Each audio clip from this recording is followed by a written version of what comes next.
she began and ended it, almost as helpless as a child. The sweeping systemic changes needed to revolutionize a woman's rights and opportunities may have failed to materialize by the late 19th century, but the first rumblings of discontent had long been audible in the background. By the dawn of the 17th century, a radical social shift had begun to creak into action that would falteringly gather pace over the next 300 years. For although Mary Frith was the original Roaring Girl, she wasn't the only woman of the era to find herself living in a world that didn't suit her, and who couldn't resist the urge to stick two fingers up at society in response. The seeds of female insurrection were beginning to germinate across Britain, and the women in this book all played their part in the rebellion. From the privileged vantage point of the 21st century, it's easy to forget just how heavily the odds were stacked against women in Britain in the centuries before the women's rights movement, and how necessary their rebellion was.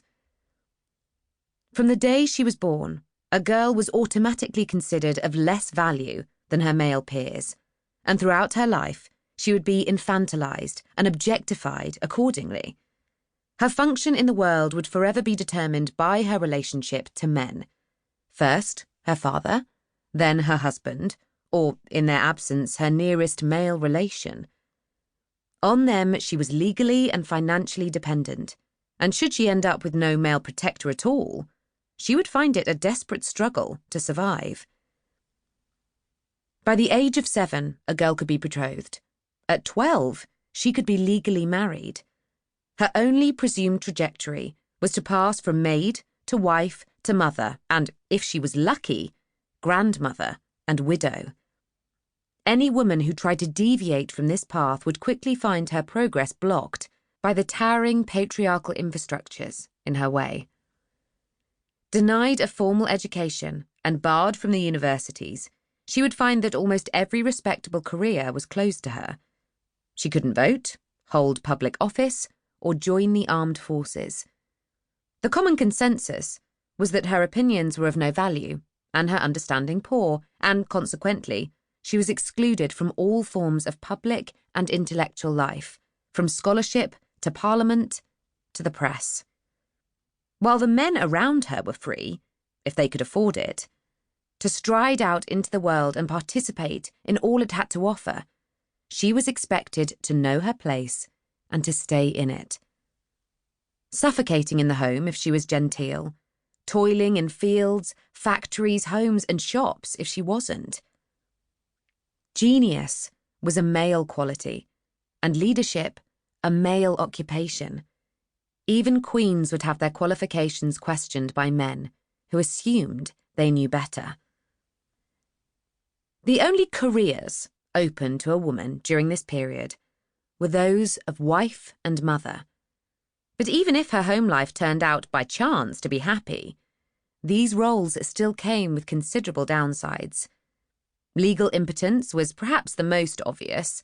In the eyes of the law, the day they married, a husband and wife became one person, and that person was the husband. From that moment on, the wife's legal identity was subsumed by his. Her spouse became her keeper, her lord and her master, while she, as an individual, ceased to exist.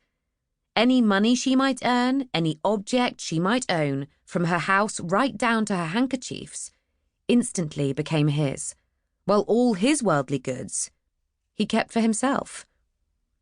A wife could no longer possess or bequeath property, sign a contract, sue or be sued in her own right. In principle, she was now her husband's goods and chattels, and he could treat his new possession however he liked. If she was still in any doubt about what to expect from married life before she entered it, the Book of Common Prayer made it alarmingly clear. Wives, submit yourselves unto your own husbands, as unto the Lord. If the marriage proved miserable, even unbearable, the wife was expected to endure it. Her husband could beat her, rape her, drag her back to his home if she fled.